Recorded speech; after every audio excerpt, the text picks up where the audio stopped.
Hello students, myself Najiba Ibrahim and welcome back to my channel e learning accounts and maths. Students, हमने last video में question number 2 कर लिया था ना। आज हम नेक्स्ट क्वेश्चन करेंगे, question number 3।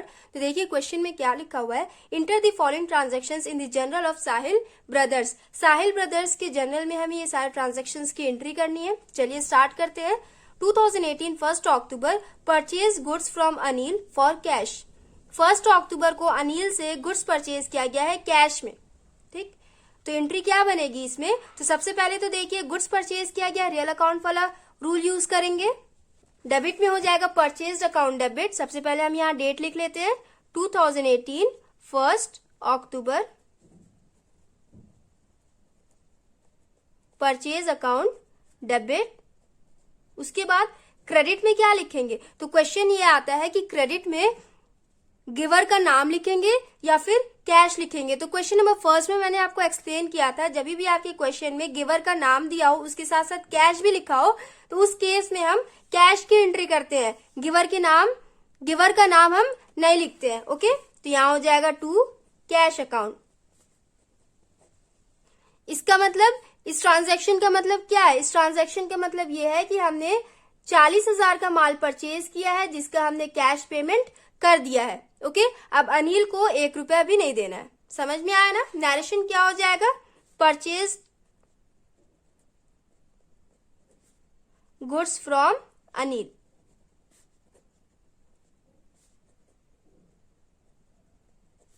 For cash. First entry हो गई हमारी।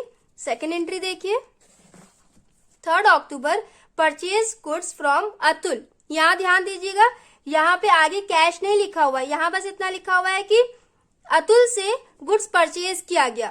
तो इस केस में क्या करेंगे एंट्री। सबसे पहले तो डेट लिखेंगे 3 October purchase account debit. Purchase account debit. Credit में क्या लिखेंगे, क्रेडिट में गिवर का नाम लिखेंगे। ये वाली एंट्री ये शो कर रही है कि अतुल से हमने उधार में माल खरीदा है जिसको पेमेंट करना है। ये वाली एंट्री ये शो कर रही है कि अनिल से हमने कैश में माल परचेज किया है, अब उसका पेमेंट उसे नहीं करना, हम उसे पेमेंट कर चुके हैं। ठीक, तो purchase account debit to Atul. Amount हो जाएगा 75,000 एंड 75,000। नरेशन हो जाएगा purchased goods from Atul. Next entry देखिए रिटर्न गुड्स टू अतुल। ये न्यू पॉइंट है ना आप लोग के लिए, तो ध्यान दीजिएगा। यहां लिखा हुआ है कि अतुल से हमने जो गुड्स परचेज किया था उसमें से 3,000 का माल हमने उसे वापस कर दिया। किसी रीजन की वजह से कंपनी ने टोटल 75,000 में से 3,000 का माल वापस कर दिया, रिटर्न कर दिया। तो रिटर्न के केस में जनरल एंट्री कैसे बनती है, ध्यान दीजिएगा। जब हम किसी से भी गुड्स परचेज करते हैं तो उस केस में परचेज अकाउंट को हम डेबिट लिखते हैं ना, परचेज की एंट्री हम डेबिट में करते हैं ना। एंड अब आप लोग बहुत ही ध्यान से सुनिएगा, जब कोई भी खरीदा हुआ माल हम वापस करते हैं, कोई भी परचेज किया हुआ माल जब हम रिटर्न करते हैं उस केस में एंट्री क्या बनती है, उस केस में हम परचेज अकाउंट को क्रेडिट में लिख देते हैं टू परचेज रिटर्न करके। परचेज रिटर्न करके हम इसे क्रेडिट में लिखते हैं। ये शो करता है कि हमने जो माल परचेज किया था उसे हमने रिटर्न कर दिया। ठीक, तो इसकी एंट्री क्या बनेगी देखिए। डेट हो जाएगा 6 अक्टूबर।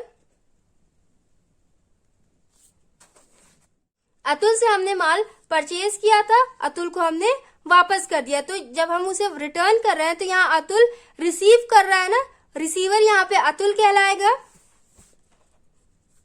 तो अतुल को हम डेबिट में लिखेंगे टू, मैंने बताया ना परचेज किया हुआ माल जब हम रिटर्न करते हैं तो क्रेडिट में हम लिखते हैं टू परचेज रिटर्न।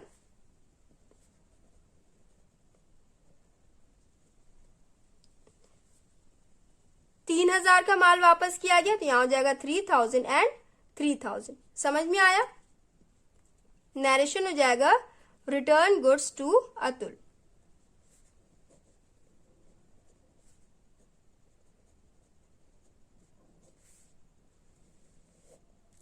उसके बाद देखिए next entry 8 October, paid cash to Atul. Atul से टोटल 75,000 का गुड्स हमने परचेज किया था, जिसमें से 3,000 का माल हमने उसे वापस कर दिया। तो कितना बचा? टोटल 72,000 बचा ना। 72,000 का उसे पेमेंट करना है, बट उसमें से सिर्फ 50,000 का पेमेंट किया गया। Paid cash to Atul, Atul को कैश पे किया जा रहा है, तो यहाँ पे अतुल रिसीवर हो जाएगा ना, तो यहाँ हो जाएगा अतुल डेबिट, एंड कंपनी से कैश जा रहा है, व्हाट गोज आउट, कैश जा रहा है, यहां हो जाएगा to cash account 50,000 and 50,000। Narration हो जाएगा paid cash to Atul. Next entry देखिए, sold goods to Charu, Charu को गुड्स बेचा गया, तो इसकी एंट्री क्या बनेगी? चारू को गुड्स बेचा गया, तो चारू यहाँ पे गुड्स रिसीव कर रही है ना, तो चारू डेबिट में हो जाएगा एंड क्रेडिट में हो जाएगा to sales. Okay,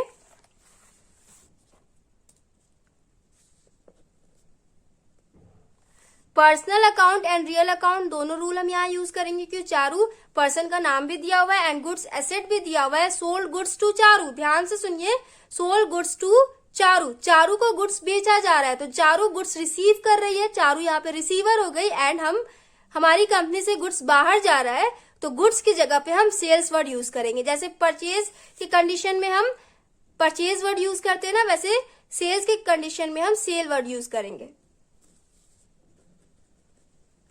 Charu debit, and नाम के आगे कभी अकाउंट नहीं लिखते, मैंने आपको क्वेश्चन नंबर फर्स्ट में ही बताया था। चारू टू सेल्स अकाउंट, यहाँ पे अगर गुड्स का नाम दिया होता कि चारू को मशीन बेचा जा रहा है या फिर चारू को फर्नीचर बेचा जा रहा है, तो यहाँ पे सेल्स की जगह पे मशीन या फिर फर्नीचर होता। ठीक, गुड्स लिखा हुआ था इसलिए यहाँ पे हम सेल्स वर्ड यूज करेंगे। Charu to sales account, amount हो जाएगा 1 लाख एंड 1 लाख, 1 लाख का माल चारू को बेचा गया।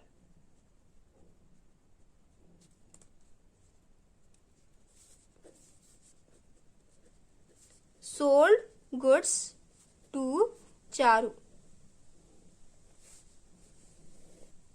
नेक्स्ट एंट्री देखिए, Charu return 20% of goods, Charu को जो गुड्स बेचा गया था, फर्म ने चारू को जो गुड्स बेचा था उसमें से चारू ने 20% वापस कर दिया। यहाँ पे परचेज रिटर्न हुआ था, यहाँ पे फर्म ने परचेज किया था, उसे कंपनी ने वापस किया, बट यहाँ पे कंपनी ने सेल किया है एंड चारू ने कंपनी को वापस किया है। ठीक, तो परचेज के केस में परचेज रिटर्न हो जाता है। सेम वैसी किसी को भी जब सामान बेचा जाता है एंड रिसीवर अगर उसे वापस कर दे तो उसे हम सेल्स रिटर्न कहते हैं, एंड सेल्स की एंट्री जैसे क्रेडिट में होती है वैसे सेल्स रिटर्न की एंट्री डेबिट में हो जाती है। टोटल 1 लाख का माल बेचा गया था चारू को, जिसमें से उसने 20% का माल वापस कर दिया, तो 1 लाख का 20% कैलकुलेट करिए, कितना हो जाएगा? 20,000 हो जाएगा। डेट हो जाएगा 12 अक्टूबर। मैंने बताया ना सेल्स की एंट्री क्रेडिट में होती है एंड सेल्स रिटर्न की एंट्री डेबिट में होती है, तो यहां हो जाएगा sales return account debit to Charu. अब वापस कर रही है कंपनी को, तो चारू यहाँ पे गिवर कहलाएगी, तो यहाँ टू चारू हो जाएगा। 20% हमने कैलकुलेट किया था, 20,000 आया था, ये हो गया 20,000 एंड 20,000। स्टूडेंट्स देखिए, यहाँ पे हमने परचेज रिटर्न को क्रेडिट में क्यों लिखा है एंड सेल्स रिटर्न को डेबिट में क्यों लिखा? हमने रिवर्स क्यों किया? ऑपोजिट साइड में इसकी एंट्री हमने क्यों की? क्योंकि जैसे मैथ्स में आप लोग क्या करते हो, माइनस करना होता है, 1 लाख में से डायरेक्ट आप 20,000 को माइनस कर दो, बचा 80,000 ना। 80,000 का माल सिर्फ चारों को बेचा गया, बट अकाउंट्स के केस में क्या होता है, अगर आपको माइनस करना है, सिंपल लैंग्वेज में आपको एक्सप्लेन कर रही हूं, अगर आपको घटाना है ना तो आप एंट्री रिवर्स करते हो। उस टाइम में अकाउंट्स के केस में हम एंट्री को रिवर्स कर देते हैं, उल्टा कर देते हैं, ठीक। जैसे यहां देखिए, हमने 75,000 का माल अतुल से परचेज किया था, हमने मतलब कंपनी ने, ओके, कंपनी ने 75,000 का माल परचेज किया था, जिसमें से कंपनी ने 3,000 का माल उसे वापस कर दिया, तो 3,000 से बैलेंस घट गया ना। कंपनी को अब सिर्फ 72,000 पे करना है, तो यहां पे हम 72,000 नहीं लिखेंगे माइनस करके, उस केस में हम क्या करते हैं, एंट्री को रिवर्स कर देते हैं, ठीक। यहां जैसे हमने टू परचेज रिटर्न अकाउंट लिखा, परचेज अकाउंट डेबिट होता है, तो जब माल वापस किया जाता है उस केस में हम ये क्रेडिट कर देंगे। अब इस एंट्री से समझ में आ रहा है कि 75,000 में से 3,000 का माल वापस हो गया, सिर्फ 72,000 बैलेंस पे करना है अतुल को। ओके, आई होप आप लोग को समझ में आया हो।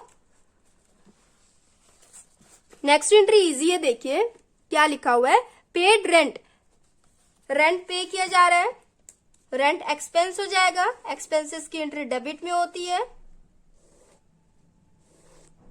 पहले यहां पे नरेशन लिख लेते हैं, चारू रिटर्न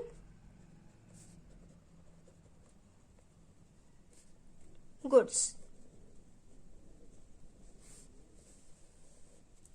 डेट हो जाएगा 15 October, rent account debit, nominal account वाला रूल हम यूज कर रहे हैं ना, rent account debit to, company से क्या जा रहा है, कंपनी से कैश जा रहा है, कितना, 2,000। नरेशन हो जाएगा पेड रेंट।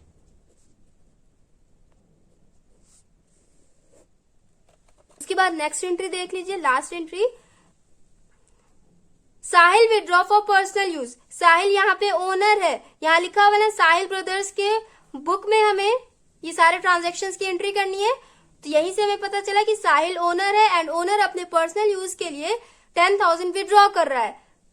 तो जब भी ओनर अपने पर्सनल यूज के लिए अमाउंट विड्रॉ करते हैं तो उसे हम ड्रॉइंग्स कहते हैं। लास्ट क्वेश्चन में भी मैंने आपको एक्सप्लेन किया था। एंड ड्रॉइंग्स एक्सपेंस होता है, तो ड्रॉइंग की एंट्री इसीलिए डेबिट में होती है। नॉमिनल अकाउंट वाला रूल हम यूज करेंगे, डेट हो जाएगा 20 अक्टूबर, ड्रॉइंग्स अकाउंट डेबिट। जब अपने पर्सनल यूज के लिए अमाउंट विड्रॉ किया जाता है तो उसे हम ड्रॉइंग्स कहते हैं। एंड यहाँ पे इस ट्रांजैक्शन में हम नॉमिनल अकाउंट वाला रूल यूज करते हैं। Drawings account debit to cash, company से क्या गया, उसने अपने पर्सनल यूज के लिए 10,000 विड्रॉ कर लिया, कंपनी से बाहर चला गया ना कैश, तो व्हाट गोज आउट वाला रूल हमने यहाँ अप्लाई किया to cash account, 10,000 and 10,000 entry हो गई हमारी। आई होप आप लोग को समझ में आया हो। नरेशन हो जाएगा withdraw for personal use.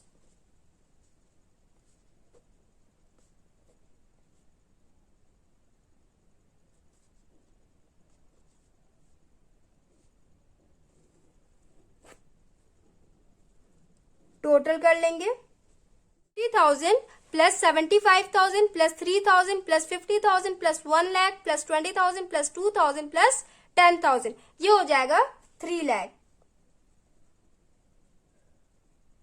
3 lakh and 3 lakh. I hope आप लोग को ये वाला भी क्वेश्चन समझ में आया हो। सो स्टूडेंट्स, नेक्स्ट वीडियो में नेक्स्ट क्वेश्चन करेंगे। प्लीज आप लोग कमेंट सेक्शन में जरूर बताइए कि आपको समझ में आया या नहीं। Okay, so students, if you like my video then please like, share, comment and do subscribe my channel. Thanks for watching.